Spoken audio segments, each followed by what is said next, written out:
হাদিস 1499। আবদুল্লাহ ইবনে আব্দুল ওয়াহাব রহমতুল্লাহ আলাইহি এবং কবিসা রহমতুল্লাহ আলাইহির সনদ সূত্রে আবু ওয়াইল রহমতুল্লাহ আলাইহি থেকে বর্ণিত, তিনি বলেন, কাবার সামনে আমি শাইবার সাথে কুরসিতে বসলাম। তখন তিনি বললেন, ওমর রাদিয়াল্লাহু আনহু এখানে বসেই বলেছিলেন, আমি কাবা ঘরে রক্ষিত সোনা ও রূপা বন্টন করে দেওয়ার ইচ্ছা করেছি। শাইবা রহমতুল্লাহ আলাইহি বলেন, আমি বললাম, আপনার উভয় সঙ্গী অর্থাৎ রাসূলুল্লাহ সাল্লাল্লাহু আলাইহি ওয়াসাল্লাম ও আবু বকর রাদিয়াল্লাহু আনহু তো এরূপ করেননি। তিনি বললেন, তারা এমন দু ব্যক্তিত্ব যাদের অনুসরণ আমি করব। পরিচ্ছেদ 1009। কাবা ঘর ধ্বংস করে দেওয়া। আয়েশা রাদিয়াল্লাহু আনহা বলেন, রাসূল করিম সাল্লাল্লাহু আলাইহি ওয়াসাল্লাম বলেছেন, একটি সেনাদল কাবা আক্রমণ করবে, কিন্তু তাদেরকে ভূগর্ভে ধসিয়ে দেওয়া হবে। হাদিস 1500।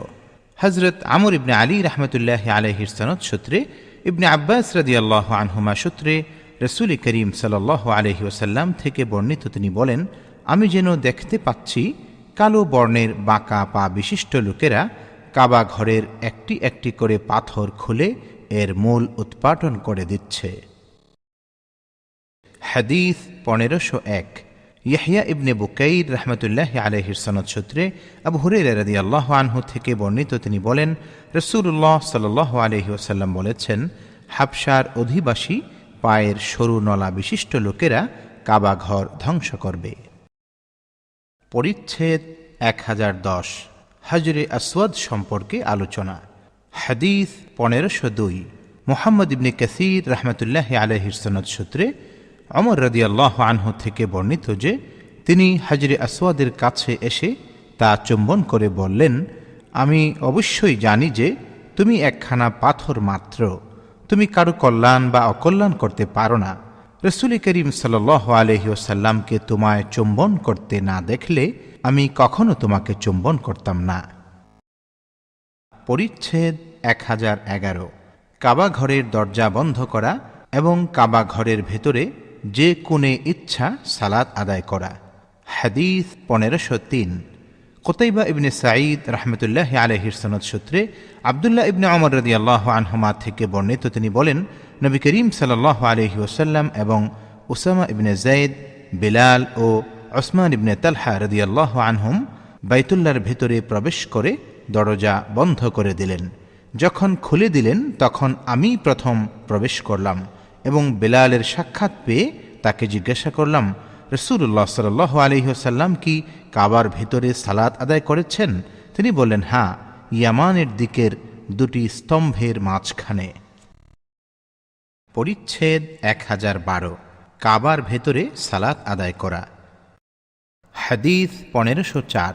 আহমদ ইবনে মুহাম্মদ রহমতুল্লাহ আলাইহির সনদ সূত্রে ইবনে ওমর রাদিয়াল্লাহু আনহুমা থেকে বর্ণিত যে, যখন তিনি কাবা ঘরের ভেতরে প্রবেশ করতেন তখন দরজা পেছনে রেখে সোজা সম্মুখের দিকে চলে যেতেন।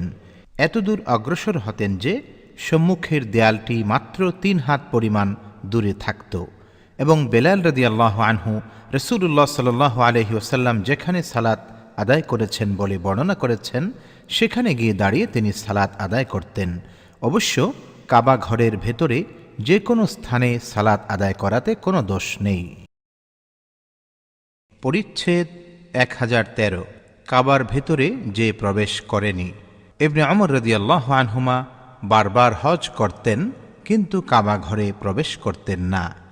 হাদিস 1505। মুসাদ্দাদ রহমতুল্লাহ আলাইহির সনদ সূত্রে আবদুল্লাহ ইবনে আবু আউফা রাদিয়াল্লাহু আনহু থেকে বর্ণিত, তিনি বলেন, রাসূলুল্লাহ সাল্লাল্লাহু আলাইহি ওয়াসাল্লাম উমরা করতে গিয়ে বাইতুল্লাহ তাওয়াফ করলেন ও মাকামে ইব্রাহিমের পেছনে 2 রাকাত সালাত আদায় করলেন এবং তার সাথে ওই সকল সাহাবী ছিলেন যারা তাকে লোকদের থেকে আড়াল করেছিলেন। রাসূলুল্লাহ সাল্লাল্লাহু আলাইহি ওয়াসাল্লাম কাবার ভেতরে প্রবেশ করেছিলেন কিনা জনৈক ব্যক্তি আবু আউফা রাদিয়াল্লাহু আনহুর নিকট তা জিজ্ঞাসা করলে তিনি বললেন, না। পরিচ্ছেদ 1014। কাবা ঘরের ভেতরে চারদিকে তাকবীর বলা। হাদিস 1506। হযরত আবু মা'মার রাহমাতুল্লাহি আলাইহির সনদ সূত্রে ইবনে আব্বাস রাদিয়াল্লাহু আনহুমা থেকে বর্ণিত, তিনি বলেন, নবী করিম সাল্লাল্লাহু আলাইহি ওয়াসাল্লাম যখন মক্কায় এলেন তখন কাবা ঘরে প্রবেশ করতে অস্বীকৃতি জানান, কেননা কাবা ঘরের ভেতরে মূর্তি ছিল। তিনি নির্দেশ দিলেন এবং মূর্তিগুলো বের করে ফেলা হলো। এক পর্যায়ে ইব্রাহিম আলাইহিসসালাম ও ইসমাঈল আলাইহিসসালামের প্রতিকৃতি বের করে আনা হয়। তাদের উভয়ের হাতে জুয়া খেলার তীর ছিল। তখন নবী করিম সাল্লাল্লাহু আলাইহি ওয়াসাল্লাম বললেন, আল্লাহ মুশরিকদের ধ্বংস করুন। আল্লাহর কসম, অবশ্যই তারা জানে যে ইব্রাহিম আলাইহিসসালাম ও ইসমাঈল আলাইহিসসালাম তীর দিয়ে অংশ নির্ধারণের ভাগ্য পরীক্ষা কখনো করেননি।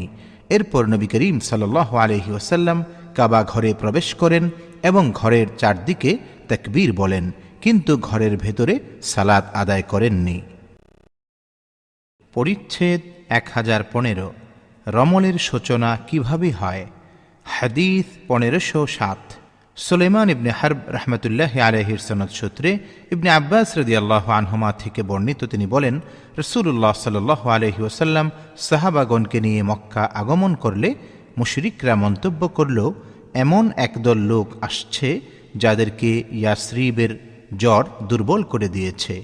একথা শুনে রাসূল করিম সাল্লাল্লাহু আলাইহি ওয়াসাল্লাম সাহাবাগণকে তাওয়াফের প্রথম 3 চক্করে রমল করতে, অর্থাৎ উভয় কাঁধ হেলে দুলে জোর কদমে চলতে এবং উভয় রুকনের মধ্যবর্তী স্থানটুকু স্বাভাবিক গতিতে চলতে নির্দেশ দিলেন। সাহাবাদের প্রতি দয়াবশত সব কয়টি চক্করে রমল করতে আদেশ করেননি। পরিচ্ছেদ 1016। মক্কায় উপনীত হয়ে তাওয়াফের শুরুতে হাজরে আসওয়াদে ইস্তিলাম, অর্থাৎ চুম্বন ও স্পর্শ করা এবং 3 চক্করে রমল করা। হাদিস 1508।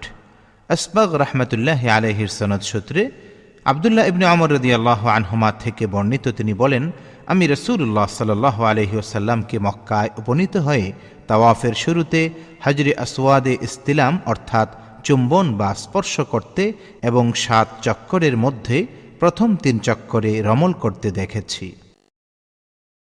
পরিচ্ছেদ 1017। হজ ও উমরায় তাওয়াফে রমল করা। হাদিস 1509। মুহাম্মদ রাহমাতুল্লাহি আলাইহির সনদ সূত্রে ইবনে ওমর রাদিয়াল্লাহু আনহুমা থেকে বর্ণিত, তিনি বলেন, রাসূল করিম সাল্লাল্লাহু আলাইহি ওয়াসাল্লাম হজ এবং উমরার তাওয়াফে প্রথম 3 চক্করে রমল করেছেন, অবশিষ্ট 4 চক্করে স্বাভাবিক গতিতে চলেছেন।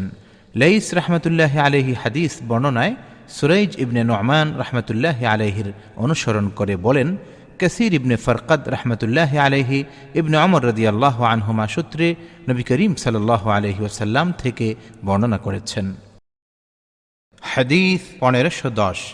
সাঈদ ইবনে আবু মারইয়াম রাহমাতুল্লাহি আলাইহির সনদ সূত্রে আব্দুল্লাহ ইবনে ওমর রাদিয়াল্লাহু আনহুমা থেকে বর্ণিত যে ওমর ইবনুল খাত্তাব রাদিয়াল্লাহু আনহু হাজরে আসওয়াদকে লক্ষ্য করে বললেন, ওহে আল্লাহর কসম, আমি নিশ্চিত রূপে জানি তুমি একটি পাথর, তুমি কারো কল্যাণ বা অকল্যাণ করতে পারো না। নবী করিম সাল্লাল্লাহু আলাইহি ওয়াসাল্লামকে তোমায় চুম্বন করতে না দেখলে আমি তোমাকে চুম্বন করতাম না। এরপর তিনি চুম্বন করলেন। পরে বললেন, আমাদের রমল করার উদ্দেশ্য কি ছিল? আমরা তো রমল করে মুশরিকদেরকে আমাদের শক্তি প্রদর্শন করেছিলাম। আল্লাহ তাআলা এখন তাদের ধ্বংস করে দিয়েছেন। এরপর বললেন, যেহেতু এই রমল কাজটি রাসূলুল্লাহ সাল্লাল্লাহু আলাইহি ওয়াসাল্লাম করেছেন, তাই তা পরিত্যাগ করা পছন্দ করি না। হাদিস 1511।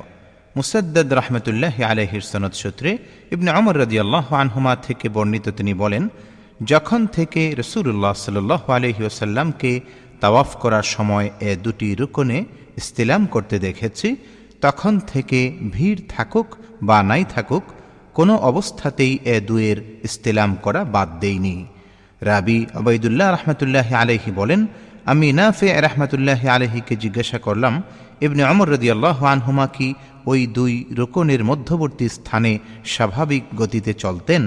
তিনি বললেন, সহজে ইস্তিলাম করার উদ্দেশ্যে তিনি এতদুভয়ের মাঝে স্বাভাবিকভাবে চলতেন। পরিচ্ছেদ 1018। ছড়ির মাধ্যমে হাজরে আসওয়াদ ইস্তিলাম করা। হাদিস 1512। আহমদ ইবনে সালেহ রাহমাতুল্লাহি আলাইহি ও ইয়াহইয়া ইবনে সুলাইমান রহমতুল্লাহি আলাইহির সনদ সূত্রে ইবনে আব্বাস রাদিয়াল্লাহু আনহুমা থেকে বর্ণিত, তিনি বলেন, বিদায় হজ্জের সময় নবী করিম সাল্লাল্লাহু আলাইহি ওয়াসাল্লাম উটের পিঠে আরোহণ করে তাওয়াফ করার সময় ছড়ির মাধ্যমে হাজরে আসওয়াদ ইস্তেলাম করেন। দারাওয়ার্দী রহমতুল্লাহি আলাইহি হাদিস বর্ণনায় ইউনুস রহমতুল্লাহি আলাইহির অনুসরণ করে ইমাম জুহরি রহমতুল্লাহি আলাইহির ভাতিজা থেকে, আর তিনি তার চাচা জুহরি রহমতুল্লাহি আলাইহি থেকে রিওয়ায়াত করেছেন।